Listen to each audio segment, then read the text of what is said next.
The next morning, the villagers found Elias slumped over his desk, his face illuminated by the soft glow of a single lantern. The room was neat, the fire banked, and a half-eaten breakfast sat cooling on the table. But Elias was cold now, very cold, and his eyes stared sightlessly ahead, reflecting the faint glimmer of the dying embers in the hearth. He'd been dead for some nights, the villagers said, shaking their heads and muttering about how even the chill could unpenetrate the stone tower during the day. Yet every midnight, without fail, a strange glow lit the windows of the lighthouse, and the sound of the old man's voice echoed along the shore as he called out to the sea. They weren't sure if he was mad or alive. What they were sure of was that Elias hadn't always been this way. When he was younger, he would visit the village seeking solace in the company of others and sharing stories of his life before he became the keeper of the Black Reef Light. Those stories were what made him such a mystery to the villagers, for there were gaps in his tale silences that fell between his words like stones dropped into water, rippling outward until they could be felt but not understood. What they did know was that Elias had come to the island as a young man, having won the position of keeper in a contest against another man who was said to have drowned trying to prove himself worthy. Elias had tended the light faithfully for more than 40 years since then, missing only 2 nights. The first was when his wife died, and the second was the night the winner of the contest was lost to the sea. But the story didn't end there. Elias stayed on the island, and some said that was because he was already mad. He built a small cottage by the shore where his wife was laid to rest. Each evening he would walk down the beach to check the traps he set for rabbits, returning home with food for the winter. In the spring, he planted a vegetable garden, and he tended it carefully. No villager ever entered his yard, nor did any of them ever see the grave where his wife lay. However, there were other things the villagers saw: shadows that crossed the lawn in the middle of the night, and a flickering lantern light that danced along the walls of his house. So they avoided Elias, and he avoided them. That was how it was until the day the sea turned black. A thick fog rolled in from the west, blanketing the land and swallowing the sun. An unnatural stillness hung over everything, muffling sound as if the world itself were holding its breath. Then, from the east, the sea began to churn. Waves twice the size of men crashed onto the shore, and the wind moaned like a banshee.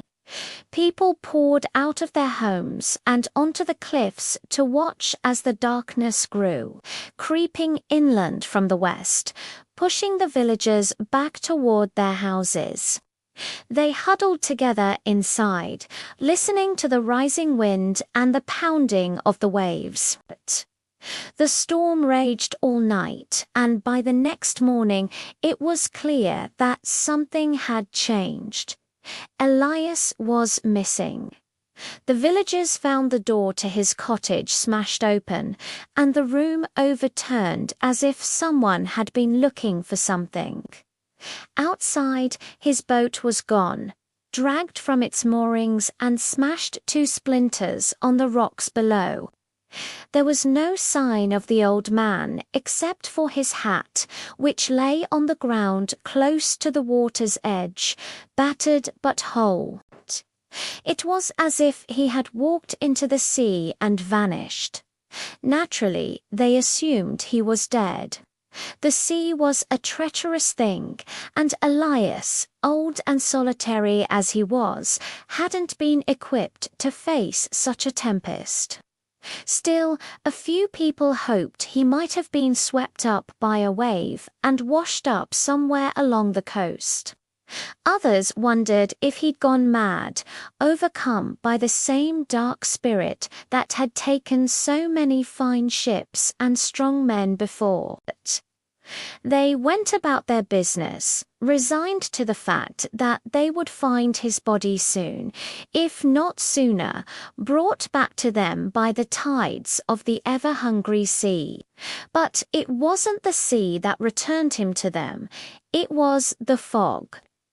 A week later, the storm had blown itself out, leaving behind skies as clear and bright as if nothing had happened.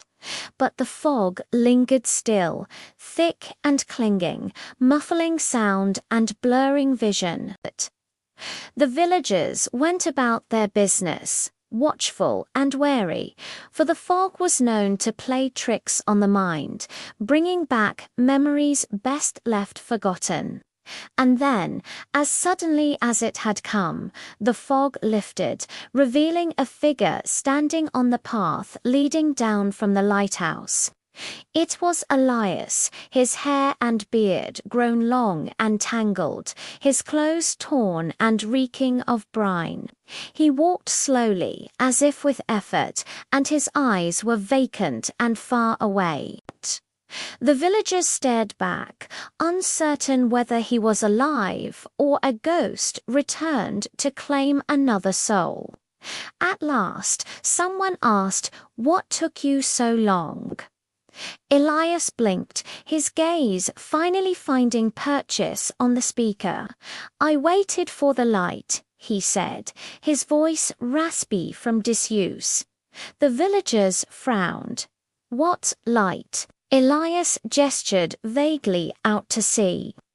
"The light," he said again, "that showed me the way." That was the last coherent sentence the villagers ever heard from Elias, for afterward his mind drifted like the tide, pulled this way and that by the currents of memory and fancy. He rambled about ships and lights and the ghosts that haunted the shore, but no one understood his words, nor did they want to, for in his madness they glimpsed something terrible, something that threatened to drag them down into the abyss of the deep, and so they left him be, or they tried to. Night after night, they heard the sound of his voice echoing along the shore, calling out into the darkness. Day after day, they watched the lantern light flicker in his window, winking at them like the eye of a beast. Some were afraid to go near the lighthouse, believing Elias to be mad and dangerous. Others wanted to help him, knowing full well that it would cost them dearly. Still others wanted proof of his madness, hoping to capture it in some tangible form, a piece of twisted logic that would explain his words and deeds. All of them failed, for there was nothing to be found in the lighthouse but dust and shadows. That was how it was until the night the fog rolled back in. Once more, an unnatural stillness fell over the land, muffling sound and stealing color. From the east, the sea began to churn, but the waves were not angry. They were patient, relentless, pressing forward inch by inch until they had swallowed the shore. Then from the west the fog began to rise, gathering itself into a wall, hiding whatever it concealed from view. It advanced steadily, inexorably, until it pressed against the lighthouse, enveloping it entirely. And in that moment the villagers knew what they had to do. They set out across the churning waves, fighting the wind and rain with desperate strength, pulling themselves toward the lighthouse, drawn by some unseen force they could not resist. They pushed on until they reached the door and pounded upon it with their fists, until it creaked open and Elias stood before them, his eyes shining with unholy light. They gasped at the sight of him, and he gasped at the sight of them, for he did not recognize them, nor they him. Then he looked past them and cried out, "The light is coming back."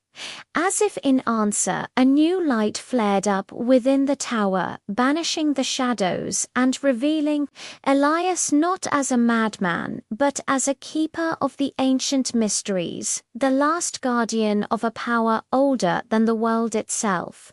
He stumbled back, shielding his eyes, and the villagers saw not an old man, but a boy once more, lithe and eager, filled with the joy of discovery.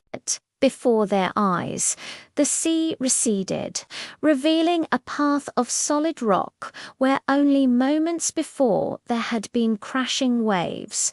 And from the end of the path a ship emerged, sailing steadily toward the shore, its sails full and its hull aglow with the same unearthly light that shone in Ilias's eyes.